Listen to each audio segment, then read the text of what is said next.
Respectable then, everybody was. Yeah. Speaking and rolling and speeding. In 5, 4, 3, 2. And 5.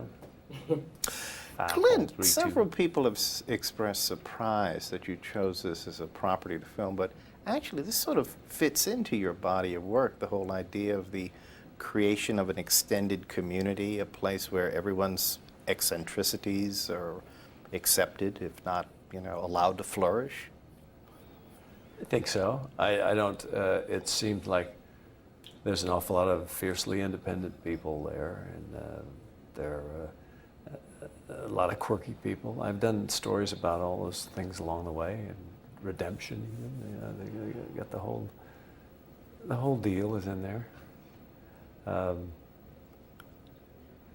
I don't think it's exactly like anything I've done, but that's why I chose to do it. Really, I don't want to just do stories that are repetition of what I've done in the past.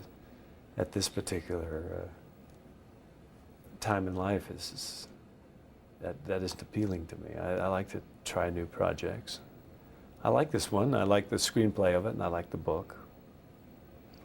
I like the nice ensemble cast, and the opportunity for a nice ensemble cast.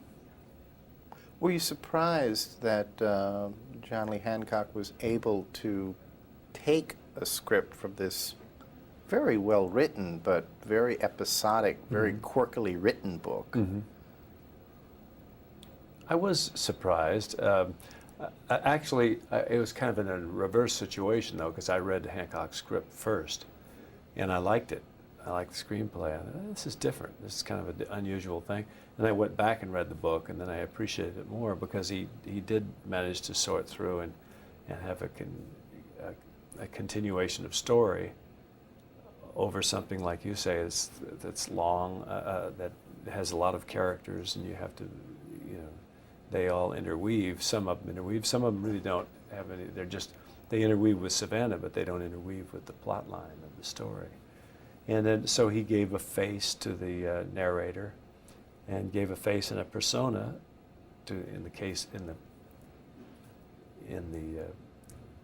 of John Kelso, and so we have somebody to identify with as our eyes to lead us through this adventure. Now, speaking of the John Kelso character, who is, of course, the surrogate for the author of the piece, I would think in some respects that must have been one of the trickier roles to cast, the idea that here's a character who is essentially reactive, but must be engaging enough, intelligent enough to hold our interest, so we want to follow him on this journey. I think that is you hit exactly on the things that are necessary for that particular character.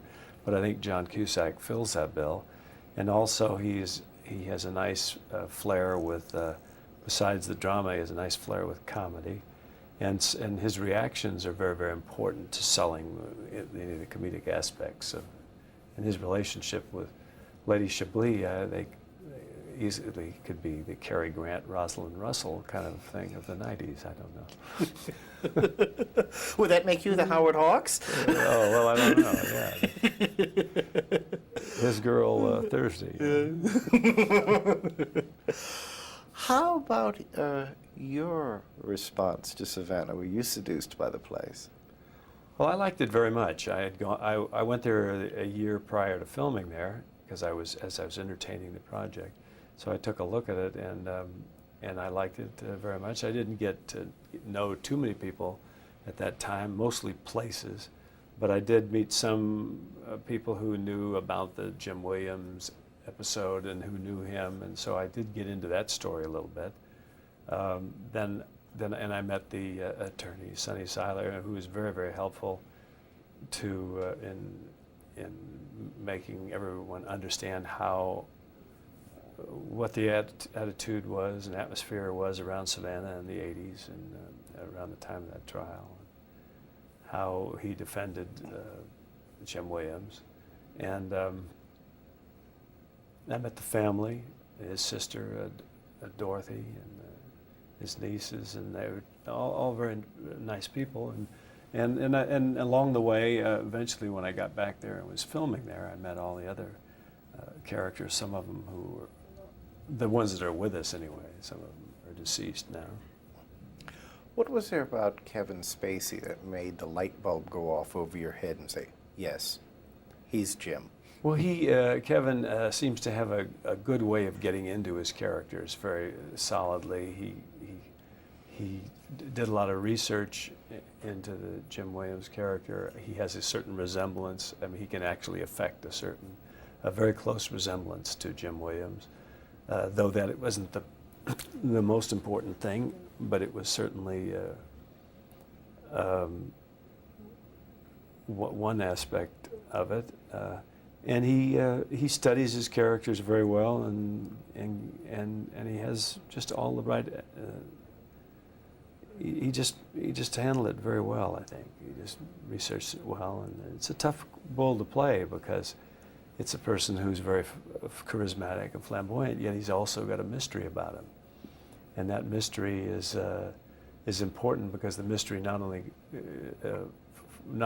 with the episode, because we know who did the shooting in the one incident in the film, but the big question is what the interpretation is and what his interpretation is and what our interpretation eventually becomes. So, but even before that, he has to have a sort of a mystery about him. Who is this guy, and what makes this guy tick? Well, great casting, very fine movie. Congratulations. Thank you, Joe. You know, I have to say, you know, in